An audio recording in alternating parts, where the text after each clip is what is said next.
you're pretty popular for the weigh-ins, right? You always have a really cool vibe during the weigh-in. Let me ask you this: do you have a favorite weigh-in? Is there like a weigh-in that just had you really pumped? It could be yours, or it could be, another one, another fighter that you saw.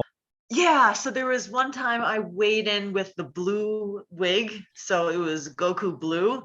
And I think it was for the Madison Square Garden fight. And all the fans like started yelling really, really loudly when I came out on stage. And somebody yelled, blue, blue, blue. Like they knew who I was. So I like pointed at them like that. And a photographer got a really cool picture of me. And I was like, oh, this is That's great. It's dope. my favorite picture.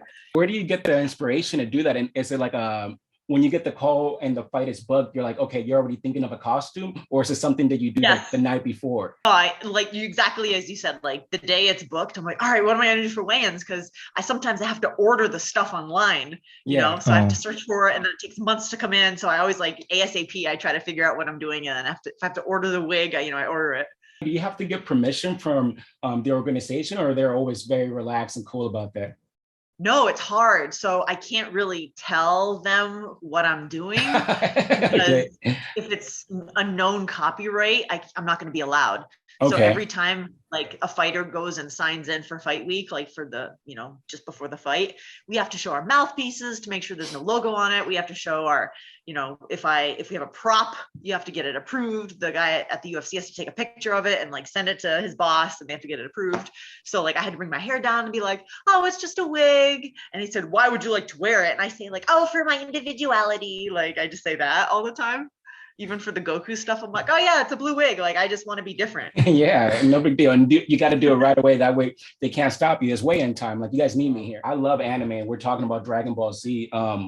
You like anime yourself, right? Like, let me hear your top five. Naruto, Dragon Ball Z, and One Piece are my top five. Okay. Classic. After that, I like Attack on Titan. Okay. Mm-hmm. Full Metal Alchemist. Okay. Okay. Let me ask you something. Hellsing is good. Which one? Hellsing. Okay. Trigun. Okay. I think some people would say and argue that Dragon Ball Z is not an anime. What would you say to those people? Yes, They say please address this. They Roxanne. say it's a cartoon. If it's made by Americans, it's a cartoon. And if it's made by Japanese animators, it's an anime. Yeah, thank you for the explanation. Some people don't understand this. Let me ask you about this upcoming rematch. Crazy rematch going on. You could probably already guess what I'm going to say. In 135 pounds, Juliana Pena versus Amanda Nunes. I got to get your take on that. What's your take? And possibly if you have a prediction, I would love to hear it. I think it's going to be another war. I think it's going to be a good fight. I think both fighters have the chance to win. I think Juliana's just very scrappy and she has a way of pulling off the victory. I think Amanda Nunes is probably physically stronger and has accomplished more. But man, I don't know who's going to win. Yeah, I bet you were super stoked when you saw Juliana kind of pull the impossible. I do air quotes because nothing's impossible in the fight game, but she did kind of pull the impossible. You guys were both in the Ultimate Fighter together. You guys were teammates. What was like your immediate reaction to that first fight? Just so happy for her because she's wanted this for so long. Like 8 years ago was when we were on the season together, right? And she finally got the belt after 8 years of working really hard, right? And she had a bunch of setbacks. I think she didn't fight for a while. She had a kid. And then just to finally see her do that and like have such a good performance and finally get it, it was like really cool. I was happy for her. Do you still tune into the fights, or is not something you really like watch on Saturdays anymore? You know what? I've actually found myself enjoying it more now that I stopped fighting. It's funny for me to say retired because I'm young and I need to find a job. So like, but I'm retired from fighting. That's true. Because every day I'm doing MMA. So like, I don't want to come home and watch MMA, but now since I'm not doing MMA every day, I'm doing jujitsu. I'm like, oh, cool. Like I don't have to worry about learning that striking technique anymore. I can just watch. Today I looked at the card and it was Felice Herrig versus Carolina. I think I wanted to see O'Day Osborne. He's my teammate at Syndicate. I wanted to see his fight. He got it that TKO. Yeah, I know. And then Nicholas, Green Mask MMA on Instagram. He's another teammate. So I watched his fight and then I turned it off. Oh, you're so supportive. That's really good. And I wanted to ask you, since we were talking about your retirement earlier, why the 50th fight? Is that something that a special number for you, or is that something that it happened all of a sudden? Well, technically, I think it's 47 fights is the number that I needed to get the world record. And 50 is an even number. It's half of 100. I thought that was cool. I was like, all right, I want an even number. Like, why would I retire around 49 if I could help it, right? Yeah. So I was like, all right, we'll make it a nice, even, beautiful number, and then that's it. Wow. And how did you stay like healthy for so long? Like what was the kind of the recipe that you can share with the newer fighters that are hungry, that are going to take fights, almost every weekend? What advice can you give them to stay healthy, stay motivated, and do it the right way? I was very unhealthy when I first started. Like, everything hurt. My neck was hurt, my shoulders were hurt, my back was hurt, like everything hurt. So now I was able to make changes and heal and do better in the later half of my career, which is great because the competition got harder in the later half of my career. So I would say do yoga at least once a week, do hot yoga, more stretching. Every morning I go for a 10-minute jog to break a sweat, and I stretch like that. Even if I don't fight anymore, like, I have to do that. So break a sweat, do yoga every day, just for at least like 20 minutes. Make sure you get good nutrition. Don't starve yourself. Take vitamins and get sleep. Excuse me, do you have any advice for any upcoming fighters, like any female fighters that like maybe are having a tough time at home with their parents on maybe not agreeing with their career choice? Yeah, exactly. What advice would you give that fighter who wants to go out there and follow their dreams, but their parents are giving them a hard time? I would say don't disregard 100% of what their parents are saying. And here's why. When I told my parents I was fighting, they're like, oh, we want you to follow your dreams, honey. Just be careful. So I got like a grudging support.